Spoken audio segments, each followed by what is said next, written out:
இவங்க பேர் ஜென்சிமா. வயசு 29 ஆகுது. இவங்க கோயம்புத்தூர் மாவட்டத்தை சேர்ந்தவங்க. இவங்க கிறிஸ்டின் கம்யூனிட்டியை சேர்ந்தவங்க சொல்கிறாங்கம்மா. இப்போ இவங்க குடும்பத்தை பற்றியும் இவங்கள பற்றி தெரிஞ்சுக்கலாமா. இவங்க ஸ்கூல் படிப்பு மட்டும்தான் படிச்சிருக்கிறதா சொல்கிறாங்க. இவங்க பேரண்ட்ஸு அதுக்கு மேலே படிக்க வைக்க வசதி இல்லைன்னு சொல்கிறாங்கம்மா. இவங்க ரைஸ் மில்லில் வேலை பார்க்குறாங்களாம்மா. இவங்க அப்பா அம்மாவும் அதே ரைஸ் மில்லில் தான் வேலை பார்த்துட்டு வரதா சொல்கிறாங்க. இவங்க கொஞ்சம் ஏழ்மையான குடும்பம்தாம்மா. இவங்களுக்கு குழந்தை எதுவும் இல்லைன்னு சொல்கிறாங்க.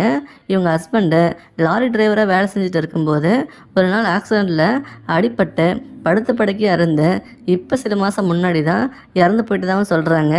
அப்புறம் இவங்க மாமியார் மாமனார் இன்னும் மேரேஜ் பண்ணுறதுக்கு இவங்கக்கிட்ட பேசி இப்போ செகண்ட் மேரேஜுக்கு வரன் பார்த்துட்டு இருக்கிறதா சொல்கிறாங்க. இவங்க ரேஸ் மில்லில் வேலை பார்த்து மாதம் ஒரு 9,000 ரூபா சம்பாதிக்கிறாங்கன்னு சொல்கிறாங்க. இவங்களுக்கு கிராமத்தில் இருக்கிறதா சொல்கிறாங்க. இவங்க என்ன எதிர்பார்க்குறாங்கன்னா ஒரு நல்ல குணம் உள்ள எந்த கெட்ட பழக்கமும் இல்லாத ஒருத்தர் தான் வேணும்னு விரும்புகிறாங்க. ஒரு நல்ல ஜாபில் நல்ல சேலரி வாங்கணும்னு எதிர்பார்க்குறாங்க. இவங்கள பிடிச்சிருந்தா உங்கள் விருப்பத்தை கமெண்டில் சொல்லுங்கள். அடுத்த வரனை பார்க்கலாம். இவங்க கன்னியாகுமரி மாவட்டத்தை சேர்ந்தவங்கம்மா. இப்போ இவங்க ஜாதகத்தை பற்றி பார்த்துடலாம். இவங்க இந்து மதத்தை சேர்ந்தவங்க சொல்கிறாங்கம்மா. ஜாதின்னு பார்த்தீங்கன்னா நாடார்னு சொல்கிறாங்க. ராசின்னு பார்த்தீங்கன்னா மகரம்னு சொல்கிறாங்கம்மா. நட்சத்திரம்னு பார்த்தீங்கன்னா உத்திரடம்னு சொல்கிறாங்க. இப்போ இவங்க செகண்ட் மேரேஜ் தான் அரண் பார்த்துட்டு வராங்க. இப்போ இவங்க பர்சனல் விவரத்தையும் குடும்ப விவரத்தையும் பற்றி பார்த்துடலாமா. நல்ல இயற்கையான இடத்துல தாம்மா வாழ்ந்துட்டு வராங்கன்னா. இவங்க ஒரு வீட்டில் தங்கி அந்த வீட்டை மெயின்டைன் பண்ணி வேலை பார்க்குறதா சொல்கிறாங்க. இவங்க வீட்டு ஓனரு வெளிநாட்டில் இருக்காங்களாம்மா. அதனால் இவங்கள வீட்டை மெயின்டைன் பண்ணுறதுக்கு இவங்களை வேலைக்கு வச்சுருக்கிறதா சொல்கிறாங்க. ஒவ்வொரு வீடும் தள்ளி தள்ளி தான் இருக்கும்னு சொல்கிறாங்க. இவங்க அந்த வீட்டில் தனியாக தான் இருக்காங்களாம். இவங்களுக்கு மேரேஜ் ஆகி கொஞ்சம் மாதத்துலேயே இவங்க ஹஸ்பண்டு ஒரு ஆக்சிடெண்ட்டில் இறந்து போயிட்டாங்களாம். இவங்களுக்கு பசங்க எதுவும் இல்லைன்னு சொல்கிறாங்கம்மா. இவங்க பேரண்ட்ஸ்க்காக இந்த வேலைக்கு வந்திருக்கிறதா சொல்கிறாங்க. இங்கே தனிமையில் தான் இருக்காங்களாம்.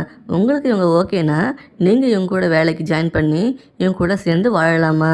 நல்ல அழகான இயற்கையான சூழலில் இருக்கிறது உங்களுக்கு பிடிக்கும் அப்படின்னா நீங்கள் இவங்க கூட வேலைக்கு ஜாயின் பண்ணிக்கலாமா.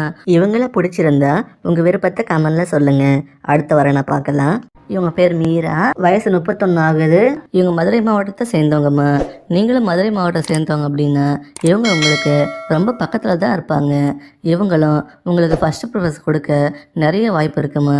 இவங்க கொஞ்சம் நடுத்தர குடும்ப பெண் தாம்மா. இவங்க ஆடு வளர்ப்பு பிஸ்னஸ் பண்ணிட்டு வரதா சொல்கிறாங்க. பிஸ்னஸ் பரவாயில்லாமல் போயிட்டுருக்குன்னு சொல்கிறாங்கம்மா. இவங்க அப்பா அம்மா 2 பேருமே விவசாயம் பண்ணிகிட்டு இருக்கதா சொல்கிறாங்க. கொத்துக்கைக்கு எடுத்து தான் பண்ணிட்டு வராங்களாம். இவங்களோட முதல் திருமண வாழ்க்கை ரொம்ப கசப்பான அனுபவமாக போச்சுன்னு சொல்கிறாங்கம்மா. அதுக்கு என்ன ஆச்சு நம்மக்கிட்ட சொன்ன விரும்புன்னு சொல்லிட்டாங்க. வரப்போகிற கணவரும் இதை பற்றி கேட்க வேண்டாம்னு சொல்கிறாங்க. இவங்களுக்கு ஜாதி தடை இல்லைன்னு சொல்கிறாங்கம்மா. வரப்போகிற கணவர் ஒரு நல்ல குணம் உள்ள எந்த கெட்ட பழக்கமும் இல்லாத ஒருத்தர் தான் கணவராக வரணும்னு எதிர்பார்க்குறாங்க. இவங்களுக்கு ஓரளவு நல்ல நடுத்தர ஃபேமிலி தாம்மா. இவங்களுக்கு ஜாதகத்துக்கு மேலே நம்பிக்கை இல்லாததால் இவங்களுக்கு வரப்போகிற துணைக்கூட பேசி பார்த்து கேரக்டர் பிடிச்சி போச்சுன்னா மேரேஜ் பண்ணிக்கலாம்னு சொல்கிறாங்க. உங்களுக்கு ஜாதகம் வேண்டாம்னு நினச்சிங்கன்னா உங்களுக்கு இவங்க கூட ஒத்து போகுமா. இவங்க இதுவரை 20 பவுன் நகை, 4 லட்சம் பணம், 10 சென்ட் லேண்டு, அப்புறம் ஒரு 50 ஆடு சேர்த்து வச்சுருக்கிறதா சொல்லியிருக்காங்க. உங்களுக்கு இவங்க கூட இங்கேயே வந்தாலும் ஓகே, இல்லைனா உங்களுக்கு நல்ல வசதி இருந்து நீங்கள் இருக்கிற இடத்துக்கு வர சொன்னீங்கனாலும் இருக்கிறத விற்றுட்டு உங்கள் கூட செட்டில் ஆனாலும் ஓகேன்னு சொல்கிறாங்கம்மா. இவங்கள பிடிச்சிருந்தா உங்கள் விருப்பத்தை கமெண்டில் சொல்லுங்கள். அடுத்த வரனை பார்க்கலாம். இவங்க பேர் கமலா. வயசு 34 ஆகுது. இவங்க பெங்களூரை சேர்ந்தவங்கம்மா. நீங்கள் தனிமையிலேருந்து ஒரு நல்ல கேரக்டரும் நல்ல வசதியும் உள்ள பெண் வரம் தேடிட்டு இருக்கீங்க அப்படின்னா இந்த வரன் உங்களுக்கு தாம்மா. இவங்க இந்த மதத்தை சேர்ந்தவங்க சொல்கிறாங்கம்மா. ஜாதின்னு பார்த்தீங்கன்னா அகமுடியார்னு சொல்கிறாங்க. ராசின்னு பார்த்தீங்கன்னா மகரம்னு சொல்கிறாங்க. நட்சத்திரம்னு பார்த்தீங்கன்னா அபிட்டம்னு சொல்கிறாங்கம்மா. இப்போ இவங்க செகண்ட் மேரேஜ் தான் வரன்னு பார்த்துட்டு வராங்களாம். இவங்க பேரண்ட்ஸை பிஸ்னஸ் பண்ணிட்டு வரதா சொல்கிறாங்கம்மா. அப்பா அரிசி மண்டி வச்சு ஹோல்சேலில் பிஸ்னஸ் பண்ணுறாங்களாம். அம்மா மகளிர் சுய உதவி குழு ஒன்று வச்சு நடத்திட்டு வரதா சொல்கிறாங்க. இவங்களுக்கு ஒரு பையன் மட்டும் இருக்கிறதா சொல்கிறாங்கம்மா. இவங்க பொருளாதார ரீதியாக நல்ல பேக்ரவுண்ட் வசதி உள்ள குடும்பம் தாம்மா. அதெல்லாம் எந்த குறையும் இல்லாமல் நல்லாவே இருக்கிறதா சொல்கிறாங்க. ஆனால் இவங்க முதல் திருமணம் வாழ்க்கை தான் கசப்பான அனுபவம் வச்சுன்னு ஃபீல் பண்ணாங்க. அதை பற்றி நம்மக்கிட்ட எதுவும் சொல்லலாமா. வரப்போகிற கணவரும் அதை பற்றி எதுவும் கேட்க வேண்டாம் பண்ணுறேன்னு சொல்கிறாங்க. இவங்க தான் இவங்க பேரண்ட்ஸ் கூட இருந்து பார்த்துக்கிட்டு வரதான் சொல்கிறாங்கம்மா. இப்போது செகண்ட் மேரேஜுக்காக வரன் பார்க்குறதா சொல்கிறாங்க. வரப்போகிற கணவர் இவங்களையும் இவங்க பையனையும் நல்லா பார்த்துக்கிட்டா போதும்னு எதிர்பார்க்குறாங்கம்மா. ஒரு நல்ல வேலையில் இருக்கணும்னு எதிர்பார்க்குறாங்க. பிஸ்னஸ் பண்ணுறதா இருந்தால் இவங்களே சப்போர்ட் பண்ணுறதாகவும் சொல்கிறாங்கம்மா. எந்த கெட்ட பழக்கமும் இருக்கக்கூடாதுன்னு ஸ்ட்ரிக்டாகவே சொல்கிறாங்கம்மா. இவங்க உங்களை நல்லா பார்த்துக்கிறதாகவும் சொல்கிறாங்க. இவங்கள பிடிச்சிருந்தா உங்கள் விருப்பத்தை கமெண்டில் சொல்லுங்கள். அடுத்த வரனை பார்க்கலாம். இவங்க பேர் ராகினி, வயசு 30 ஆகுது. இவங்க கோயம்புத்தூர் மாவட்டத்தை சேர்ந்தவங்கம்மா. வரன் பார்க்குற நீங்கள் கோயம்புத்தூர் மாவட்டம் சேர்ந்தவங்களாக இருந்தால் இவங்க உங்களுக்கு ரொம்ப பக்கத்தில் தான் இருப்பாங்கம்மா.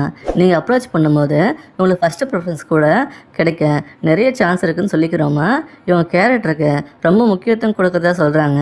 உங்கள் கேரக்டர் உங்களுக்கு பிடிச்சி போச்சுன்னா நீங்கள் எங்கே இருந்தாலும் பரவாயில்லன்னு சொல்கிறாங்கம்மா. இவங்க சொந்த ஊர்லேயே ஸ்நாக்ஸ் மொத்தமாக ஆர்டர் பேரில் செஞ்சு பல பேக்கரி கடைகளுக்கு ஹோல்சேல் பிஸ்னஸ் பண்ணி வர்றாங்கன்னு சொல்கிறாங்க.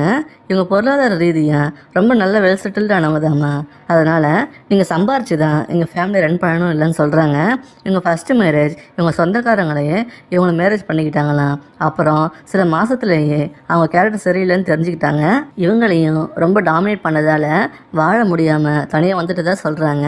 அவங்க கேரக்டரை பற்றி எதுவும் தெரிஞ்சிக்காம ரிலேஷன்னு ஒரே ரீசனுக்காக மேரேஜ் பண்ணதால் ரொம்ப மனசு உடஞ்சிட்டாங்களாம்மா. இவங்களுக்கு குழந்தை இல்லைன்னு சொல்கிறாங்க. சில வருஷமாக தனிமையில் தான் வாழ்ந்துட்டு வராங்களாம். இவங்க பேரண்ட்ஸ் தான் இவங்களுக்கு இப்போது செகண்ட் மேரேஜ் பண்ணுறதுக்கு ப்ரெஷர் பண்ணி இப்போ வரன் தேட ஸ்டார்ட் பண்ணியிருக்கிறதா சொல்கிறாங்க. இவங்க கேரக்டரை செக் பண்ணிட்டு தான் மேரேஜ் பண்ணுவாங்கன்னு ஸ்ட்ரிக்டாக சொல்கிறாங்கம்மா. பேசி பழகி பார்த்து தான் முடிவு எடுக்கிறதா சொல்கிறாங்க. இவங்க என்ன எதிர்பார்க்குறாங்கன்னா வரப்போகிற கணவருக்கு எந்த கெட்ட பழக்கமும் இருக்கக்கூடாதுன்னு ஸ்ட்ரிக்டாக சொல்கிறாங்க. இவங்களை மரியாதையாக நடத்தணும்னு எதிர்பார்க்குறாங்கம்மா.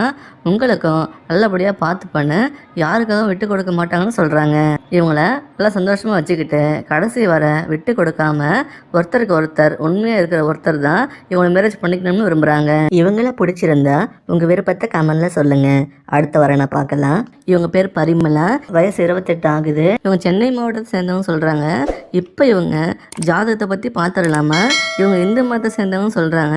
ஜாதின்னு பார்த்தீங்கன்னா தொண்ட மண்டலம்னு சொல்கிறாங்கம்மா. ராசின்னு பார்த்தீங்கன்னா மீனம்னு சொல்கிறாங்க. நட்சத்திரம்னு பார்த்தீங்கன்னா உத்திரட்டாதின்னு சொல்கிறாங்க. இப்போ இவங்க செகண்ட் மேரேஜ் தான் வரன்னு பார்த்துட்டு வராங்க. இவங்க ஒரு டிகிரி படிச்சிருக்கிறதா சொல்கிறாங்க. இவங்க சொந்தமாக மாடி தோட்டம் வச்சு அதில் வர வெஜிடபிள்ஸ் வச்சு பிஸ்னஸ் பண்ணிட்டு இருக்கிறதா சொல்கிறாங்க. இவங்க ஆர்கானிக் ஃபார்ம் பண்ணுறதால பீப்புள்கிட்ட இருந்து நல்ல சப்போர்ட் கிடச்சி நல்லா போயிட்டுருக்குன்னு சொல்கிறாங்கம்மா. எங்கள் அப்பா இறந்து போயிட்டாங்களாம்மா. அவர் ரிட்டையர்டு மிலிட்ரி ஆஃபீஸர்னு சொல்கிறாங்க. அம்மா மட்டும்தான் இப்போ இருக்காங்கன்னு சொல்கிறாங்க. கூட பிறந்தவங்கன்னு பார்த்தீங்கன்னா ஒரு தங்கச்சி இருந்தாங்களாம். அவங்களும் ஹெல்த் இஷ்யூவில் இறந்து போயிட்டு தான் சொல்கிறாங்கம்மா. எங்கள் அம்மாவுக்கும் ரொம்ப வயசாகிட்டதால் உடல்நிலை மோசமாக தான் இருக்குதுன்னு சொல்கிறாங்க. இவங்க தான் இவங்க அம்மாவை பார்த்துக்கிறாங்கன்னு சொல்கிறாங்கம்மா. இவங்களுக்கு ஒரு பையன் மட்டும் இருக்கிறதா சொல்கிறாங்க. இவங்க ஹஸ்பண்ட் கல்யாணம் ஆன சில வருஷத்துலேயே வேற ஒரு அஃபேர்னால இவங்களை பிரிஞ்சு போயிட்டு தான் சொல்கிறாங்கம்மா. இவங்க சில வருஷமாகவே இவங்க பையனுக்காக வேறு லைஃப்க்கு போகாமல் வாழ்ந்துட்டாங்களாம். இப்போது லைஃப் இவங்களுக்காக வாழலாம்னு முடிவு பண்ணி செகண்ட் மேரேஜுக்கு வரன் பார்த்துட்டு இருக்கிறதா சொல்கிறாங்கம்மா. இவங்க ஆர்கானிக் ஃபார்ம் பிஸ்னஸ் பண்ணி மாதம் ஒரு 40,000 கிட்ட வருமானம் வந்துட்டுருக்குன்னு சொல்கிறாங்கம்மா. இவங்க ஃபேமிலி பேக்ரவுண்ட் பற்றி விசாரிச்சப்போ நல்ல வெல் செட்டில்டு ஃபேமிலி தான் தெரியுதும்மா. இவங்க என்ன எதிர்பார்க்குறாங்கன்னா வரப்போகிற துணை இவங்க நல்லா பார்த்துக்கிட்டா போதும்னு சொல்கிறாங்க. இவங்கள நல்லா சந்தோஷமாக வச்சுக்கணும்னு விருப்பப்படுறாங்கம்மா. ஒரு நல்ல வருமானம் உள்ள வேலையில் இருந்தால் நல்லா இருக்கணும்னு எதிர்பார்க்குறாங்க. இவங்கள பிடிச்சிருந்தா உங்கள் விருப்பத்தை கமெண்டில் சொல்லுங்கள். அடுத்த வரனை பார்க்கலாம். இவங்க பேர் சந்திரா, வயசு 33 ஆகுது. இவங்க கோயம்புத்தூர் மாவட்டத்தை சேர்ந்தவங்கம்மா. குடும்பத்துக்கு நல்ல அனுசரித்து போகக்கூடிய அமைதியான ஒரு நல்ல கேரக்டர் உள்ள பெண்ணோட வரம் தேடிட்டு இருக்கீங்க அப்படின்னா இந்த வரன் உங்களுக்கு தாம்மா. இவங்க எந்த மதத்தை சேர்ந்தவங்க சொல்கிறாங்கம்மா. ஜாதின்னு பார்த்தீங்கன்னா ஒடியார்னு சொல்கிறாங்க. ராசின்னு பார்த்தீங்கன்னா கும்பம்னு சொல்கிறாங்கம்மா. நட்சத்திரம்னு பார்த்தீங்கன்னா புரட்டாதின்னு சொல்கிறாங்க. இப்போ இவங்க செகண்ட் மேரேஜ் தான் வரன் பார்த்துட்டு வராங்கம்மா. இவங்க பேரண்ட்ஸ் பார்த்தீங்கன்னா நல்ல வெல் செட்டில்டு ஆனவங்க தாம்மா. 2 பேருமே கவர்மெண்ட்டில் வேலை பார்த்துட்டு ரிட்டையர் ஆகி இப்போ பென்ஷன் வாங்கிட்டு வரதா சொல்கிறாங்கம்மா. இவங்களுக்கு குழந்தை இல்லைன்னு சொல்கிறாங்க. இவங்க ஒர்க் பண்ணி மாதம் ஒரு நல்ல இன்கம் சம்பாதிச்சிட்டு வரதாகவும் சொல்கிறாங்கம்மா. இப்போ இவங்க செகண்ட் மேரேஜுக்கு வரன் பார்த்துட்டு இருக்கிறதா சொல்கிறாங்க. ஒரு நல்ல குணம் உள்ள எந்த கெட்ட பழக்கமும் இல்லாத ஒருத்தர் தான் கணவராக வரணும்னு எதிர்பார்க்குறாங்க. இவங்களுக்கு நல்ல பேக்ரவுண்ட் இருக்கிறதால வரக்கூடிய கணவர் சம்பாரிச்சு தான் சாப்பிடணும் இல்லைன்னு சொல்கிறாங்கம்மா. இவனை நல்லபடியாக பார்த்துக்கிட்டு சந்தோஷமாக வச்சுக்கிட்டா போதும்னு இவங்க பேரண்ட்ஸ் எதிர்பார்க்குறாங்க. உங்ககிட்ட இருந்து வேறு எதையும் எதிர்பார்க்கலான்னு சொல்கிறாங்கம்மா. இவங்களுக்கு லேண்டு, கோல்டு, பேங்க் பேலன்ஸ்னு நல்ல வெல் செட்டில்டு ஃபேமிலி தாம்மா. மேரேஜை இவங்களே செஞ்சு வச்சு நல்லபடியாக பார்த்துக்கிறேன்னு சொல்கிறாங்க. இவங்கள பிடிச்சிருந்தா உங்கள் விருப்பத்தை கமெண்ட்ல சொல்லுங்கள். அடுத்த வர நான் பார்க்கலாம். இவங்க பேர் லலிதா அம்மா, வயசு 35 ஆகுது. இவங்க சென்னை மாவட்டத்தை சேர்ந்தவங்க சொல்கிறாங்க. இப்போ இவங்களோட ஜாதகத்தை பற்றி பார்த்துடலாம். இவங்க இந்து மதத்தை சேர்ந்தவங்க சொல்கிறாங்கம்மா. ஜாதின்னு பார்த்தீங்கன்னா செங்குந்தர்னு சொல்கிறாங்க. ராசின்னு பார்த்தீங்கன்னா கடகம்னு சொல்கிறாங்க. நட்சத்திரம்னு பார்த்தீங்கன்னா ஆயிலம்னு சொல்கிறாங்கம்மா. இப்போ இவங்க செகண்ட் மேரேஜுக்கு தான் வரன்னு பார்த்துட்டு வராங்க. இவங்க டிகிரி படிச்சிருக்கிறதா சொல்கிறாங்க. இப்போ இவங்க வெர்மிகல்ச்சர் பிஸ்னஸ் பண்ணி இயற்கை உரம் சேல் பண்ணிட்டு இருக்கிறதா சொல்கிறாங்கம்மா. அதாவது மண்புழு வளர்த்து அதோட கழிவை உரமாக எடுத்து சேல் பண்ணிட்டு வரதா சொல்கிறாங்க. இப்போ பெரும்பாலான மக்கள் ஆர்கானிக் ஃபுட்டுக்கு முன்னுரிமை கொடுக்கறதுனால இவங்க பிஸ்னஸ் நல்லா ப்ராஃபிட் பண்ணிகிட்டு இருக்குன்னு சொல்கிறாங்க. இவங்க பேரண்ட்ஸு விவசாயம் பண்ணிகிட்டு இருக்காங்களாம். இவங்க 25 ஏக்கர் மேலே நிலம் வச்சு ஃபார்மிங்கு பெரிய அளவில் பண்ணுறதா சொல்கிறாங்கம்மா. இவங்க பொருளாதார ரீதியாக நல்ல வெல் செட்டில்டு ஃபேமிலி தாம்மா. இவங்களுக்கு குழந்தை எதுவும் இல்லைன்னு சொல்கிறாங்கம்மா. இவங்க ஹஸ்பண்டு சில வருஷம் முன்னாடி பிளட் கேன்சர் நோயால் உடம்பு முடியாமல் இறந்து போயிட்டு தான் சொல்கிறாங்க. இப்போ சில வருஷமாக தனிமையில் தான் வாழ்ந்துட்டு வராங்களாம். இப்போது இவங்களும் அவங்க அப்பா அம்மாவும் சேர்த்து மொத்தம் 3 பேர் தான் இருக்கிறதா சொல்கிறாங்க. ஹஸ்பண்டும் இல்லை, இவங்களுக்கு குழந்தையும் இல்லை. இவங்க ஒரே அக்காவும் இறந்து போயிட்டாங்க. இப்படி பல விதத்தில் ரொம்ப கஷ்டத்தை லைஃப் இவங்களுக்கு கொடுத்துருக்குமா. இப்போ சில மாதமாக தான் இதிலிருந்து மீண்டு வந்திருக்காங்கன்னு சொல்கிறாங்க. அப்புறம் இவங்க அப்பா அம்மாவுக்கும் இப்போ ரொம்ப வயசாகிடுச்சு. அதனால் இவங்க சொத்தில் கொஞ்சம் ஒரு தொண்டு நிறுவனம் மூலமாக பல இல்லாத மக்களுக்கு சின்ன பசங்க படிப்புக்கு பண்ணிட்டு இருக்கிறதா சொல்கிறாங்க. இப்போ இவங்களுக்கு ஒரு துணை தேட முடிவு பண்ணியிருக்கிறதா சொல்கிறாங்கம்மா. அதனால் இவங்களுக்கு மனசுக்கு பிடிச்ச மாதிரி ஒரு நல்ல துணை கிடைக்கதான் இந்த பதிவு பண்ணுறோம். இவங்களுக்கு நல்ல துணையாக கடைசி வர சந்தோஷமாக பார்த்துக்கிட்டா போதும்னு சொல்கிறாங்கம்மா. வேலைக்கு எதுவும் போக வேண்டாம்னு சொல்கிறாங்க. இவங்க வெர்மிகல்ச்சர் பிஸ்னஸுக்கு சப்போர்ட் பண்ணால் போதும்னு சொல்கிறாங்க. இவங்கள பிடிச்சிருந்தா உங்கள் விருப்பத்தை கமெண்ட்ல சொல்லுங்கள்.